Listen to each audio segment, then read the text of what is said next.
ছাত্র দলের কর্মীদেরকে আমরা দেখতে পাচ্ছি উভয় পক্ষই লাঠি শুটা এবং ঢিল নিয়ে তারা এখানে কিন্তু চট্টগ্রামে সরকারি সিটি কলেজে ছাত্রদল ও ছাত্র শিবিরের নেতাকর্মীদের মধ্যে গ্রাফিতিতে গুপ্ত শব্দ লেখা নিয়ে সংঘর্ষের ঘটনা ঘটেছে। মঙ্গলবার সকাল থেকে শুরু হওয়া উত্তেজনা বিকাল পর্যন্ত গড়ায়। এ ঘটনায় ক্যাম্পাস জুড়ে চরম উত্তেজনা ছড়িয়ে পড়ে এবং কয়েকজন আহত হন।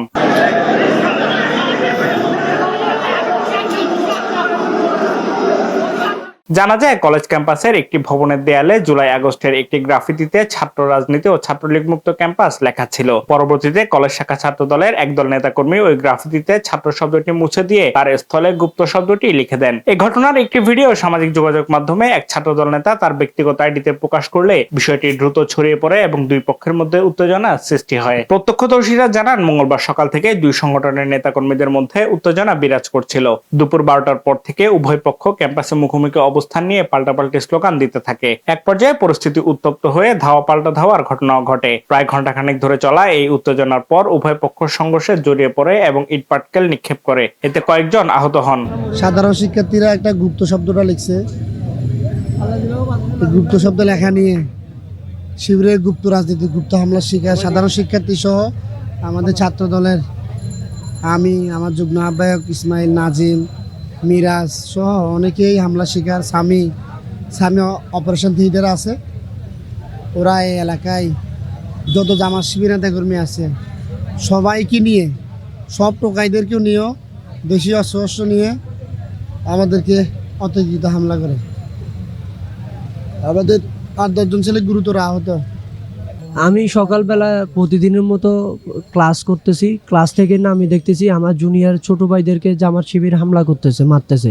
তারপর আমি আসি, মাঝখানে দাঁড়াইছি সকালবেলায়, তখন 11টা বাজে। আমি আসি, মাঝখানে দাঁড়াই, সবগুলোরে সরাই দিচ্ছি। তারপর শিবিরের মিসকাত সহ ওদের দেলোয়ার সহ কিছু প্রায় 30-40টা শিবিরের পোলাপাইন ছিল, টোকাইও ছিল সাদা গেঞ্জি। তারপর আমাকে টানে নিয়ে মারধর করা শুরু করেছে ভিতরে। এই শিবিরের আপনার মিসকাত, তারপরে দেলোয়ার, ওরা আরো অনেক ছিল, যা প্রায় 30-40টা ছিল।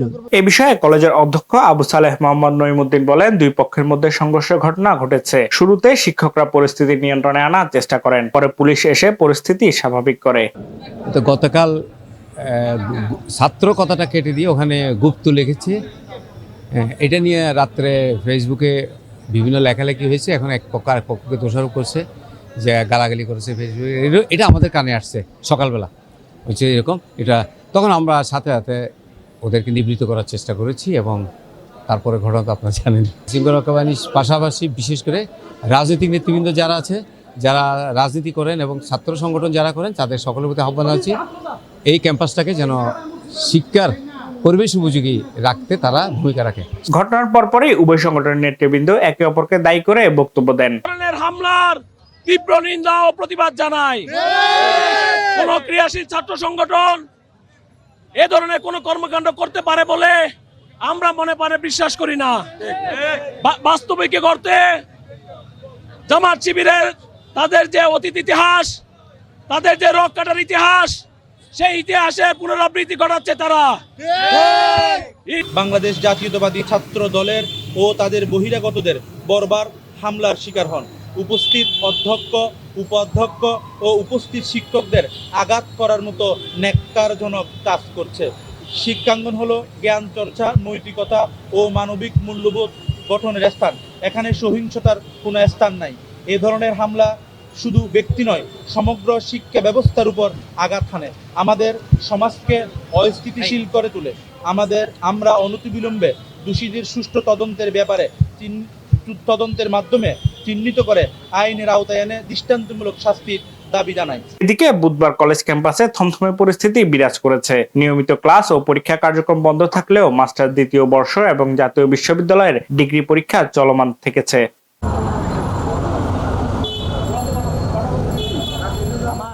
চট্টগ্রাম মেট্রোপলিটন পুলিশ সিএমপির উত্তরের উপপুলিশ কমিশনার আমিরুল ইসলাম জানান, বর্তমানে পরিস্থিতি শান্ত রয়েছে এবং ক্যাম্পাসে অতিরিক্ত পুলিশ মোতায়েন করে সতর্ক অবস্থানে রাখা হয়েছে। না, অভিযোগ বা মামলা এই পর্যন্ত কেউ কোনো অভিযোগ দেয় নাই, বাট আমরা আমাদের সরেজমিনে পরিদর্শন এবং ঘটনার সময়কালীন সময় পুলিশ ছিলেন আর পুলিশ টিম ছিল এবং ঘটনার পরবর্তীতে সময়ে আমরা আমাদের বাড়তি নিরাপত্তা ব্যবস্থা নিয়েছি। আমাদের 2 প্লাটুন পুলিশ বাইরে এই সিটি কলেজ, সরকারি সিটি কলেজ চিটাগংয়ের ক্যাম্পাসের ভিতরে বাইরে আমরা ডেপ্লয় করে রেখেছি, যাতে করে যে সিচুয়েশন গতকালকে ছিল সেটা আর কোনো ডিটেরিয়েট না করে। সরকারি সিটি কলেজ চট্টগ্রাম এটা একটা শিক্ষা প্রতিষ্ঠান। শিক্ষা প্রতিষ্ঠানের শিক্ষার পরিবেশ এবং শিক্ষার প্রতিষ্ঠান রক্ষার দায়িত্ব প্রথমত কলেজ অথরিটি, তারপরে আইনশৃঙ্খলা নিয়ন্ত্রণের জন্য আমরা আমাদের সদরঘাট থানা আছে।